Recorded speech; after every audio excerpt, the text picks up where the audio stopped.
많이 취한 상태였는데 네가 성관계 한 거잖아. 그러면 안 되는 거 몰라? 이런 식으로 카톡을 보내놓은 거야. 모텔이나 숙박 장소를 갔다고 한다면은 CCTV 영상을 확인하는 게 굉장히 중요해. 안녕 여러분, 인생은 실전이야. 실전 앞에서 쫄지 말자. 형사사건의 모든 걸 시원하게 알려주는 변호사 누나, 혜진 누나야. 만나서 반가워. 쟤는 초면인데 왜 이렇게 반말을 하나 싶겠지만 그게 이 컨셉이니까 참고 봐줬으면 좋겠어. 자, 오늘은 우리가 처음 보는 날인데 사실 낯선 사람이랑 친해지기 위해서는 술을 마시는 것만큼 좋은 방법이 없잖아. 그래서 오늘은 이제 술을 조금 마시면서 우리가 얘기를 나눠보려고 해. 일단 첫 잔은 소맥부터 시작을 조금 해보도록 할게.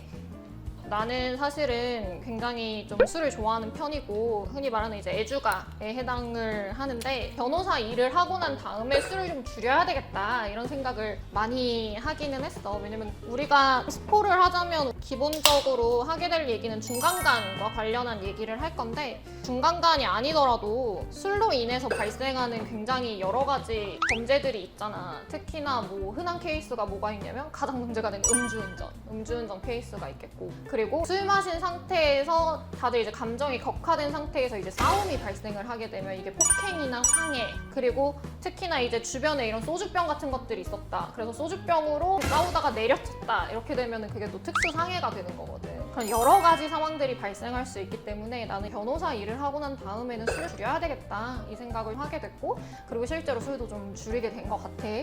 근데 오늘은 컨셉이니만큼 술을 좀 마시면서 얘기를 해보려고 해. 중간간이라는 개념 자체가 뭐냐면 강간 같은 경우에는 폭행이랑 협박이 수반이 돼야 돼 반드시. 근데 이제 중간간 같은 경우에는 어떤 폭행이랑 협박 없어도 돼. 근데 다만 피해자의 상태가 어떤지를 보는 거야. 피해자가 술을 많이 마셨어. 많이 먹었던가 아니면 뭐 마약 이런 것들을 먹었던가 먹은 다음에 피해자가 뭐 몸이 축 늘어진다거나 뭐 절대로 이 상대방이 어떠한 행동을 하는 데 있어서 그거를 거부하고 자신의 어떤 자의적인 행동을 할 수 없는 상태가 됐을 때 법적인 용어로는 항거불능 혹은 심신상실 상태라고 우리가 흔히 얘기해. 중간간 같은 경우에는 항거불능과 심신상실 상태가 술이나 약물로 인해서 이루어져야 돼. 근데 범죄자가 되려면 그런 항거불능이랑 심신상실 상태인 거를 가해자가 알아야 돼. 이게 왜 굉장히 중요한 부분이냐면 여기에서 등장하는 개념이 혹시 들어봤을지 모르겠지만 패싱아웃 그리고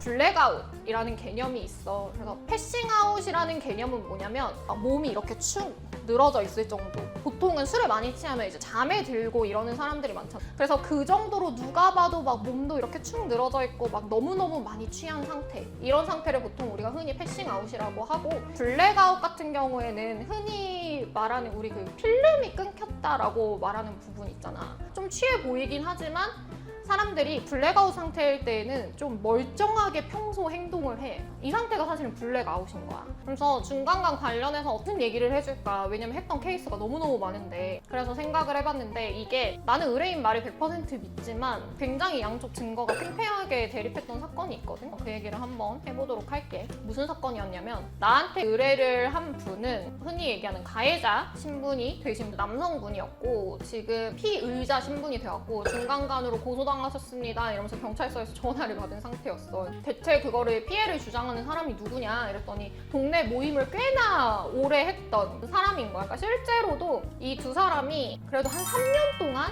함께 동네 모임을 한 신분이 있었어. 그러니까 그 동네 미혼 남녀들이 좀 모여가지고 뭐 심심할 때마다 술도 마시고 뭐 저녁도 같이 먹고 이러는 모임이었어. 어느 날도 이제 평소랑 비슷하게 만나가지고 1차, 2차, 3차 가게 됐는데 마지막에는 결국 두 사람만 남게 된 거야. 그 마지막까지 남았던 장소가 하필이면 룸술집이었다는 거야. 이 여자분이 화장실을 갔다가 오더니 갑자기 자기 옆자리로 와서 앉았다는 거야. 원래 맞은편에 앉아 있었는데 남성의 입장에서는 갑자기 옆자리에 은근하게 앉아가지고 자기를 쳐다보고 이러니까 생각이 든 거야. 근데 여성이 먼저 다가와가지고 키스를 했다는 거야. 그래서 이 사람도 속으로 많은 생각을 한 거지. 너무 많이 취한 상태인가? 이래가지고 실제로 취했어요? 이렇게 물어보기도 했대. 자기 안 취했다고 이러면서 다시 키스를 하더래. 그러고 스킨십을 어느 정도를 한 다음에 룸술집 집에서 언제까지 마냥 뭐 있을 수 없으니까 집에 데려다 주겠다라고 하면서 어디로 가면 되냐. 동네 모임이지만 직접적인 주거지까지 아는 상태는 아니었으니까. 라고 물어봤는데 여자가 자기 집에 가기 싫다고 얘기를 했다는 거야. 그러더니 뭐 자기를 업어달라 얘기를 했대. 그래서 딱 위를 올려다 보니까 또 맞은편에 모텔이 보이네? 그래서 모텔을 이 사람을 업고 가게 된 거야. 그래서 성관계를 하게 된 거지. 그래서 그날 아침이 돼가지고 심지어 이 남자는 다른 약속이 있었대. 나는 먼저 가야 되겠다 이랬더니 여자가 자기는 지금 쉬다가 가겠다고 하고 그리고 가볍게 뽀뽀도 쪽 하고 나갔다는 거야. 근데 기본적인 부분 빼고는 아는 게 좋지는 않았기 때문에 이 사람을 좀 알아봐 가야 되겠다고 생각을 한 거야, 우리 의뢰인은. 그래가지고 뭐 썸 타듯이 둘이서 며칠 뒤에도 맥주집에서 만나가지고 맥주도 마시고 이런 것들이 카카오톡만 확인을 해도 다 나와 있어. 한 2주 정도 지났을 때 이 남자가 이제 워크샵 일정이 있었던 거야. 그래서 워크샵을 가면은 보통 좀 바쁘니까 휴대폰을 잘 못 보고 이럴 수도 있잖아. 워크샵 중이라고 말도 했어. 내가 봤을 때 여자가 좀 불안한 마음이 들었나 봐. 안 좋은 티를 내더니 갑자기 뭐 그 다음날 너 그때 나 있고 나 술에 많이 취한 상태였는데 네가 성관계 한 거잖아. 그러면 안 되는 거 몰라? 이런 식으로 카톡을 보내놓은 거야. 그리고 남자는 좀 이상한 사람이네 생각을 한 거야. 좀 황당하니까 이러고 이 사람이 마무리를 한 거야. 그러고 나서 경찰서에서 전화가 온 거지. 와, 이거를 또 중간간으로 고소를 한다고? 그래서 나를 찾아온 거야. 중간간 사건에서 가장 중요한 거는 증거를 먼저 확보를 좀 해놓는 게 중요하거든. 그래서 이때 가장 중요한 거는 모텔이나 숙박 장소를 갔다고 한다면은 CCTV 영상을 확인하는 게 굉장히 중요해. 예를 들어서 CCTV 영상에서 피해자가 막 갈짓자로 걷고 있다거나 막 부축을 받고 있다거나 아니면 완전히 반대로 둘이서 다정하게 팔짱을 끼고 있다거나 걸어 다녔다거나 하면은 이거는 너무나 명백한 증거가 되는 거잖아. 후자의 증거 같은 경우에는 무고를 예상할 수 있는 증거가 되는 거잖아. 그래서 이 사건 같은 경우에 증거 보존 신청을 빠르게 했어. 왜냐면은 그 CCTV 영상이 보통 보관되는 기간이 길어봐야 30일이야. 그렇기 때문에 증거 보존 신청은 무조건 빨리 하는 게 좋거든. 확보를 미리 해둔 거지. 다른 변호사님들도 증거 보존 신청까지는 다 생각을 하셔. 근데 여기서 내가 조금 더 잘한 거는 그 다음날 여자가 나왔을 법한 시간을 내가 특정해가지고 그것도 내가 해놨어. 그걸 어떻게 특정할 수 있었냐면 그 여자가 나 이제 모텔에서 나가 이러면서 카톡을 보낸 게 있었어. 그래서 그때의 모텔 CCTV까지 내가 딴 거야. 그리고 내가 또 하나 잘한 점은 내가 이틀 뒤에 이 사람들이 또 두 번째 데이트를 했다고 했잖아. 맥주집. 그래서 맥주집에 CCTV가 있는지 확인을 하자. 마침 그 두 사람이 앉았던 자리를 비추는 CCTV 각도가 있더라고. 각도를 특정을 해가지고 그 당시에 두 사람이 맥주를 마셨던 시간에 CCTV까지 미리 확보를 해놨어. 혹시 몰라서. 그래서 그것까지 다 확보를 해놓으니까 문제는 우리한테 굉장히 불리한 증거도 있었고 또 유리한 증거도 물론 있었어. 근데 굉장히 불리한 증거가 여자가 들어갈 때 내가 업었었다고 했잖아. 여자의 요청으로. 근데 이 모텔에 안 좋았던 점은 입구에만 CCTV가 있었는데 입구로 들어갈 때 하필이면 여자가 이렇게 늘어져 있는데 내가 봐도 너무 안 좋은 장면이야. 그거는 나한테 거짓말 한 거 있냐 이런 소송을 했는데 아니래. 자기는 너무 억울하대. 여자가 뭐 잠시 잠들었을 수도 있지 않냐 막 이러면서 얘기하는 거야. 근데 뭐 진짜 큰일 났다 이것 때문에. 그랬는데 다행히 다음날 아침은 어떤 모습이었냐면 머리를 뭐 이 여자가 놓고 있었는데 머리를 다 샤워를 한 것처럼 머리를 잘 풀고 밝은 모습으로 휴대폰을 보면서 약간 이렇게 웃으면서 나가는 모습이 있었어. 그래서 그거는 우리한테 유리한 정황이잖아. 왜냐면은 생각을 해봐. 만약에 본인이 중간간 피해를 당했어. 아침에 샤워를 한 다음에 본인이 웃으면서 모텔에 나올 수 있었을까? 왜냐면 그런 피해를 입었을 때에는 그 사람의 DNA나 이런 증거가 자기 몸에 그대로 남아있는 상태이기 때문에 절대로 샤워를 하면 안 되는 것도 첫 번째로 있고, 그리고 두 번째로 실제로 중간간 피해를 당한 많은 피해자들은 곧바로 112 신고를 하는 경우가 많아. 근데 이 여성분은 뭐 이런 행동 전혀 없이 아침에 샤워를 하고 상쾌한 얼굴로 이렇게 나오는 모습이 찍힌 거야. 그리고 세 번째, 그 이틀 뒤에 맥주집 영상을 우리가 땄다고 했잖아. 그래서 두 사람이 웃으면서 대화를 하고 누가 봐도 연인처럼 보이는 모습이 찍혀 있는 거야. 그래서 이거는 다행히 굉장히 좋은 증거다라고 생각을 했지. 근데 나는 계속 고민이 되는 거야. 왜냐면 들어갈 때 그 모습이 일단 너무 안 좋아. 그리고 중간간 성립 같은 경우에는 성관계를 했을 당시에 이 사람이 술에 너무너무 많이 취하고 그리고 우리 의뢰인이 아는 상태였다면 그냥 이 사람들이 나중에 썸을 타고 이런 거랑 상관없이 중간간은 성립할 수 있는 거야. 왜냐면 그 당시에 어쨌든 너무 취한 사람이랑 그거를 알면서 성관계를 한 거잖아. 나중에 이 여자가 이 남자한테 뭐 호감이 있어가지고 좋은 관계로 가고 이거는 사실은 어떻게 보면 엄밀히 말해서 상관이 없는 거야.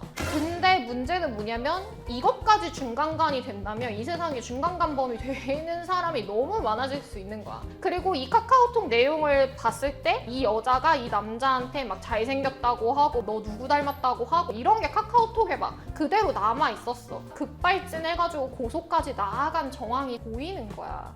그러니까 일반적으로 중간간을 입은 피해자라면 상식적인 선에서 봤을 때 과연 그 남자랑 이틀 뒤에 만나가지고 뭐 손을 잡고 막 뭐 이전 연애에 대한 얘기를 하고 막 이런 게 가능할까? 솔직히 나는 그거는 진짜 아니라고 보거든. 그 얘기를 그냥 솔직하게 다 가감없이 해주자면 경찰 단계에서는 이게 송치가 돼버렸어요. 그러니까 수사관님 입장에서는 그 명백한 어떤 여자가 축 늘어져 있는 이 장면이 있는데 그거를 무시할 수 없었던 거지. 나는 수사관님이 그렇게 판단을 한 것도 사실은 너무나 이해를 했어. 이제 검찰 단계로 넘어갔을 때 의견서라도 하나 더 넣고 해가지고 검사를 내가 설득을 해야 될 거 아니야. 이게 불기소가 날 수 있도록. 그래서 검사를 설득을 하려고 그때 내가 받았던 영상들을 다시 나노 단위로 다시 끊어서 봤어. 근데 끊어서 보다 보니까 보이는 장면이 있더라고. 여자가 잠깐 고개를 이렇게 들어가지고 둘이서 무언가 대화를 하는 장면이 나와 있더라고. 근데 그 대화를 하는 장면 자체가 명백하게 모텔에 이제 들어가면서 뭔가 얘기를 한 거였어. 그래서 내가 의뢰인한테 물어보니까 정확히 기억은 안 나는데 여기 괜찮아? 이랬을 때 여자가 고개를 들어서 이렇게 쳐다보고 이렇게 대답을 했던 것 같대. 그러니까 그 나노 단위로 이제 그 영상을 이렇게 캡처한 거를 넣으면서 여자가 단기적인 모습에서는 굉장히 취해 보이지만 남자 입장에서는 여자한테 모텔이 괜찮아? 이렇게 묻고 들어갔을 정도로 이거는 어느 정도 동의를 구한 거라고 볼 수밖에 없다. 그리고 여자가 고개를 들어서 모텔을 한번 쳐다보고 괜찮아 라고 대답을 했기 때문에 이거는 남자 입장에서는 대화가 된다고 생각을 할 수밖에 없었다. 이렇게 주장을 디테일하게 할 수 있었던 거야. 그래서 그 내용을 추가하고 그리고 아까 얘기했던 그 카카오톡에서의 많은 정황들 이런 것들을 구체적으로 얘기하고 그리고 또 내가 맥주집 영상을 확보해놨던 그런 것들을 다 함께 제출을 하면서 그런 것들을 잘 설명을 해서 결과적으로는 불기소 처분을 받았다. 라고 볼 수 있는 사건이야. 그렇기 때문에 더욱더 기억에 남는 사건이라고 볼 수 있고 그래서 오늘 한번 소개를 해봤어. 중간간은 법리적으로 너무나 복잡한 부분이 많고 뿐만 아니라 사실관계를 굉장히 치열하게 다투고 증거를 확보해야 되는 부분이 크기 때문에 변호사의 조력을 받는 것이 가장 좋아. 이런 일들은 멀쩡한 인생을 살고 있다가도 갑자기 교통사고처럼 올 수 있는 거거든. 그러니까 이런 것들을 대비하기 위해서는 실전 변호사를 구독하고 좋아요, 댓글, 알림 설정까지 해주면 정말로 좋을 것 같아. 다음번에도 유익하고 재밌는 썰 얘기로 돌아오도록 할게. 안녕.